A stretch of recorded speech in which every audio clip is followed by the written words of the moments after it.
Space बिल्कुल शांत था, इतना शांत कि इंजन्स की हल्की सी वाइब्रेशन भी दिल के अंदर सुनाई दे रही थी।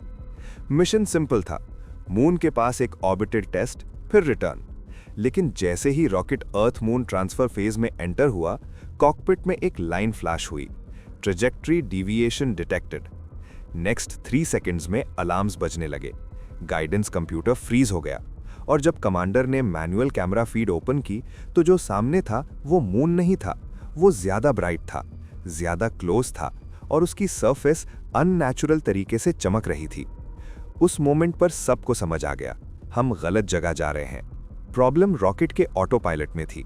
डीप स्पेस नेविगेशन में स्टार्स के रेफरेंस से पोजीशन कैलकुलेट होती है, लेकिन एक रेडिएशन बर्स्ट ने सेंसर्स को कंफ्यूज कर दिया। ऑटो पायलट ने मून के ग्रेविटी वेक्टर को किसी और मैसिव ऑब्जेक्ट के साथ अलाइन कर दिया।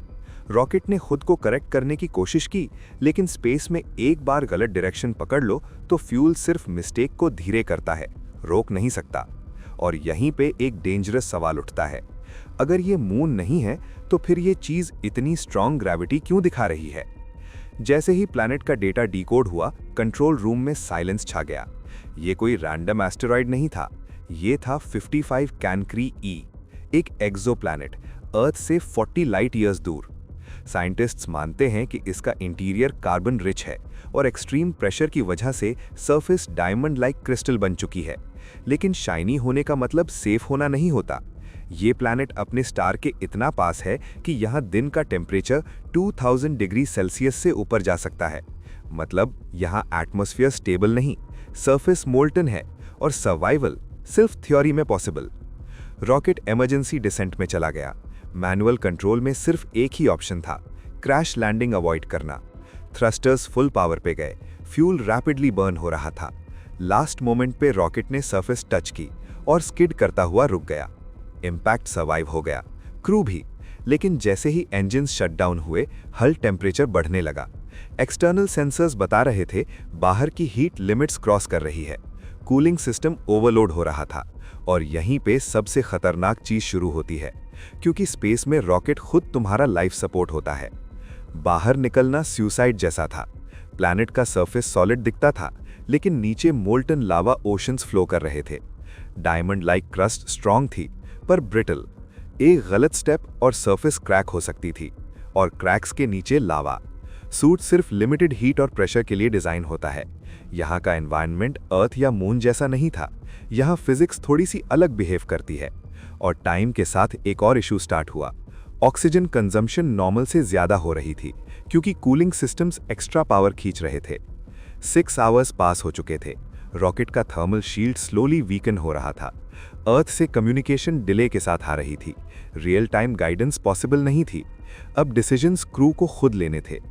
एक ऑप्शन था इमरजेंसी बीकन, लेकिन उसका मतलब था रेस्क्यू विंडो पे डिपेंड होना।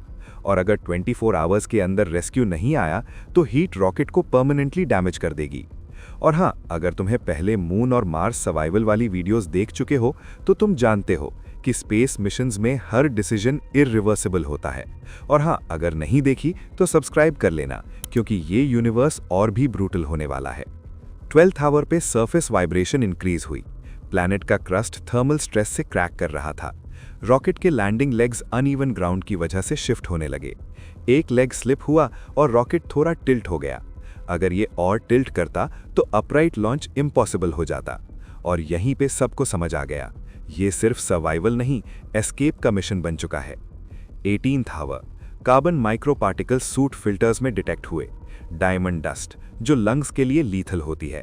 ईवीए अटेम्प्ट कैंसिल करना पड़ा, मतलब रिपेयर का लास्ट चांस भी गया। अब सिर्फ एक ऑप्शन बचा था, partial power launch. Risky, very risky. और भाई, अगर तुम्हें ऐसे रियलिस्टिक स्पेस सर्वाइवल सिनेरियोस पसंद हैं तो अभी सब्सक्राइब कर लो, क्योंकि एंड यही नहीं रुकता।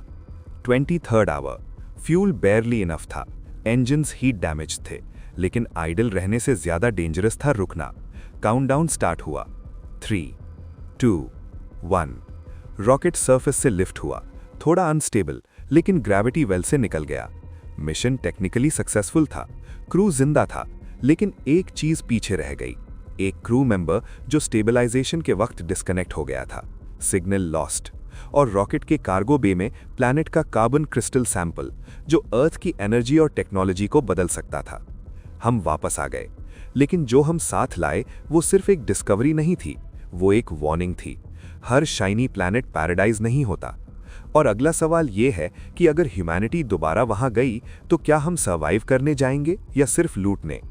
इसका जवाब अगले वीडियो में मिलेगा। इसीलिए सब्सक्राइब करना मत भूलना, क्योंकि स्पेस की कहानी अभी और डार्क होने वाली है।